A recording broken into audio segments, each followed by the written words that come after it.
ये कहानी जबलपुर के खूबसूरत से जंगल की है।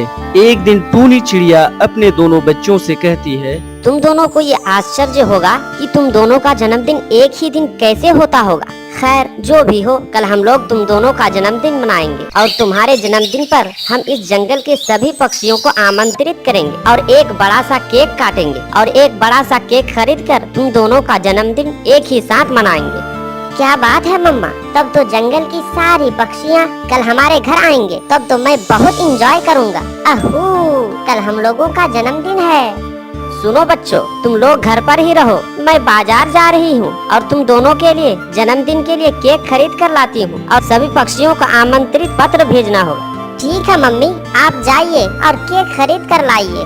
फिर दोनों चिड़िया अपने बच्चों का जन्मदिन मनाने के लिए केक खरीदने बाजार की ओर चली जाती है। कुछ ही देर में टूनी बाजार में केक के दुकान पर पहुंच जाती है। फिर एक बड़ा और सुंदर सा केक खरीद लेती है और घर की तरफ रवाना हो जाती है।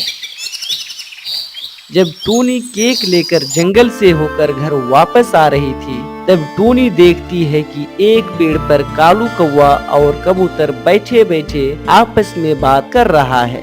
टूनी, अरे ओ टूनी, तुम अचानक कहाँ से आ गई और तुम्हारे हाथ में ये क्या है? देखने में तो ये केक जैसा लगता है।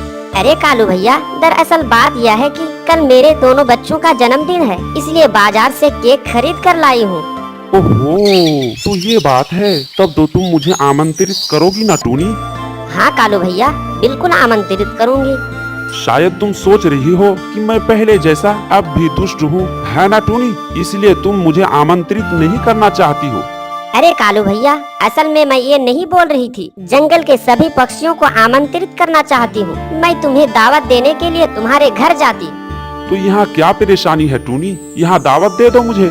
ठीक है कालू भैया, मैं आपको और कबूतर को दोनों को मेरे बच्चों के जन्मदिन पर कल के लिए आमंत्रित करती हूँ। तुम दोनों कल सुबह जरूर आना। ठीक है टूनी, हम दोनों समय पर आ जाएंगे। फिर टूनी केक लेकर वहाँ से घर चली जाती है। टूनी घर आकर केक रखकर वहाँ से जंगल की ओर पक्षियों को दावत देने चली जाती है। तोता के घर आकर तोता को अपने दोनों बच्चों के जन्मदिन पर टूनी दावत देती है। तोता, ओ तोता, कल मेरे दोनों बच्चों का जन्मदिन है, इसलिए मैं तुम्हारे पास जन्मदिन के अवसर पर मैं तुम्हें दावत देने आई हूँ। कल सुबह तुम मेरे घर पर आ जाना और जन्मदिन के पार्टी में एंजॉय करना, ठीक है? ठीक है टूनी, कल सुबह मैं तुम्हारे घोंसले पर सही समय पर आ जाऊंगा। फिर टूनी वहाँ से इग्लू महाराज के घोंसले की तरफ रवाना हो जाती है। महाराज इग्लू के पास आकर टूनी बोलती है, महाराज, कल मेरे दोनों बच्चों का जन्मदिन है। मैं अपने बच्चों के जन्मदिन के पार्टी में आपको आमंत्रित करने आई हूँ। क्या बात कर रही हो टोनी? कल तुम्हारे दोनों बच्चों का जन्मदिन है। ठीक है, कल सही समय पर मैं और मेरा बेटा तुम्हारे घर पर पहुंच जाऊंगा। फिर टूनी जंगल के सबसे अच्छे और सबसे शक्तिशाली पक्षी तांत्रिक गिद्ध के पास चली जाती है। तांत्रिक गिद्ध के पास आकर टूनी बोलती है, तांत्रिक जी, ओ तांत्रिक जी, कल मेरे बच्चों का जन्मदिन है, इसलिए मैं आपको जन्मदिन के पार्टी में इनवाइट करने आई हूँ। ठीक है टोनी, मैं सही समय पर कल तुम्हारे घर पहुंच जाऊंगा। ठीक है तांत्रिक जी। जंगल में जितनी पक्षियां थी, टूनी सबको दावत दे देती है और फिर टूनी अपना घर लौट जाती है। दूसरे दिन सुबह इग्लू महाराज, तोता, कबूतर, तांत्रिक और कौवा सभी टूनी के घर जाने के लिए रवाना हो जाते हैं।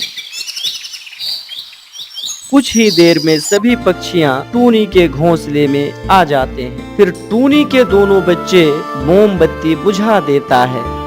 Happy birthday to you, happy birthday to you, happy birthday to you. फिर टूनी के दोनों बच्चे केक काटने लगता है। जब पूरा केक कट जाता है, तब टूनी सभी पक्षियों में केक बांट देती है।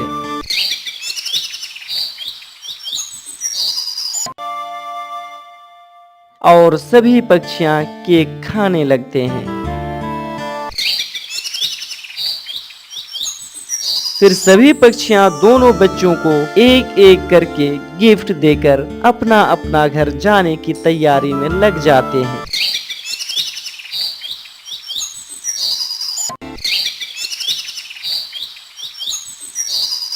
फिर गिद्ध तांत्रिक गिफ्ट देने आता है और टूनी से बोलता है, टूनी, मैं तो गिफ्ट लाना ही भूल गया। अब मैं तुम्हारे बच्चों को गिफ्ट कैसे दूं?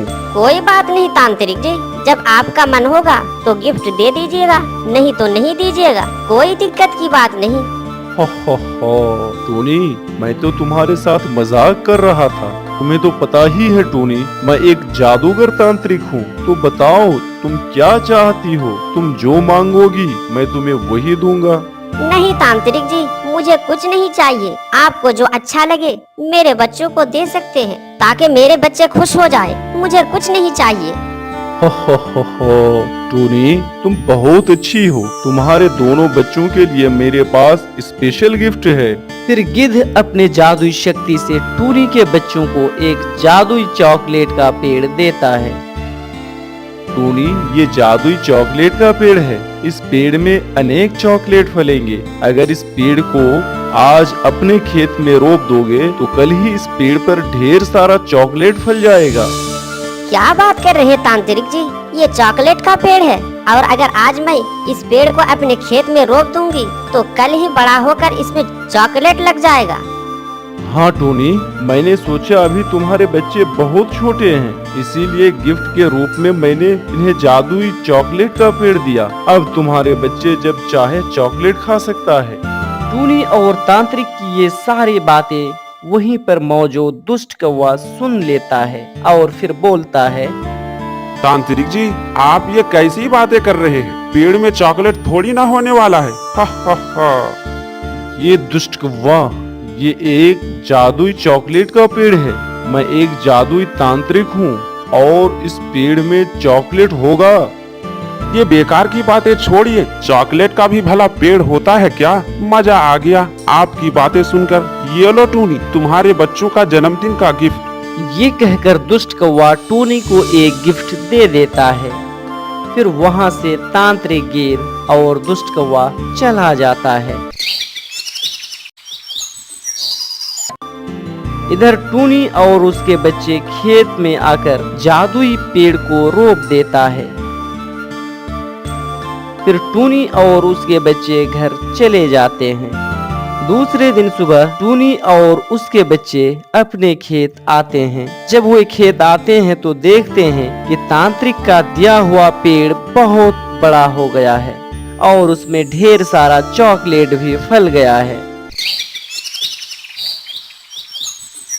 मम्मा देखो ना, कितना चॉकलेट फला हुआ है। हाँ मेरे बच्चे, तांत्रिक सही बोल रहे थे कि यह पेड़ एक जादुई चॉकलेट का पेड़ है। फिर टूनी चॉकलेट के पेड़ से कुछ चॉकलेट तोड़कर अपने बच्चों को देती है। तब टूनी के दोनों बच्चे बड़े मजे से चॉकलेट खाने लगता है। फिर चॉकलेट खाकर टूनी और उसके बच्चे घर की तरफ रवाना हो जाते हैं। कुछ देर के बाद कालू कौवा एक बैग लेकर मार्केट की ओर चला जाता है। कौवा चलते हुए देखता है कि टूनी के खेत में एक बड़ा सा पेड़ लगा हुआ है और उस पेड़ में ढेर सारा चॉकलेट भी फला हुआ है। तब कालू कौवा चॉकलेट के पेड़ के पास जाता है और कहता है, इसका मतलब कल तांत्रिक गिद्ध ने जो कहा था वो सही था। अब तो टूनी और उसके बच्चे बैठे बैठे आराम से चॉकलेट खाएंगे। ये तो मैं कभी होने नहीं दूंगा। चॉकलेट तो मुझे भी खाना है तांत्रिक गिद्ध के पेड़ से। लेकिन अगर मैं तांत्रिक गिद्ध से चॉकलेट का पेड़ मांगूंगा तो यह आसानी से नहीं देंगे। नहीं, कोई तो दुष्ट बुद्धि लगाना ही पड़ेगा। अब मैं टूनी से कैसे तांत्रिक गिद्ध का चॉकलेट का पेड़ लूं? कुछ सोचना पड़ेगा अपनी दुष्ट बुद्धि से। तब दुष्ट कौवा सोचने लगता है कि कैसे टूनी की तरह मेरे पास भी एक जादुई चॉकलेट का पेड़ हो। तब कौवा के दिमाग में एक दुष्ट बुद्धि जन्म लेता है। फिर कौवा बोलता है, उपाय मिल गया। अब टूनी की तरह तांत्रिक से मैं भी चॉकलेट का पेड़ लूंगा। मैं किसी को भी दावत नहीं दूंगा, सिर्फ तांत्रिक को ही दावत दूंगा। हा हा हा। क्योंकि मेरा जन्मदिन जंगल के सभी पक्षी को मालूम है, सिर्फ तांत्रिक गिद्ध को मालूम नहीं है। अब मैं तांत्रिक जी से झूठ बोलूंगा कि कल मेरा जन्मदिन है, कल आप मेरे घोंसले में दावत खाने जरूर आइएगा, तभी तांत्रिक जी से चॉकलेट का पेड़ ले लूंगा। हा हा हा हा। टूनी, तुम्हारे बच्चे ही सिर्फ चॉकलेट खाएंगे। जब तक कालू कौवा जिंदा रहेगा, जंगल के किसी पक्षियों को चैन से जीने नहीं दूंगा। अब से मेरा भी एक पेड़ होगा और अब मैं भी बैठे बैठे चॉकलेट खाऊंगा। चलो अभी जाता हूँ और तांत्रिक जी को मेरा झूठा जन्मदिन का दावत देकर आता हूँ। हा हा हा हा। तब कालू कौवा तांत्रिक जी को झूठा जन्मदिन का दावत देने के लिए उसके घर की ओर रवाना हो जाता है। कुछ ही देर में कालू कौवा तांत्रिक गिद्ध के घर में आ जाता है और कौवा तांत्रिक गिद्ध से बोलता है, तांत्रिक जी, कल मेरा जन्मदिन है, इसलिए मैं आपको जन्मदिन का दावत देने आया हूँ। क्या बोल रहे हो कल्लू, कल तुम्हारा जन्मदिन है? जी तांत्रिक जी, कल आप सुबह सुबह मेरे घोंसले पर आ जाना। ठीक है कालू, मैं कल ठीक समय पर तुम्हारा घोंसला पहुंच जाऊंगा।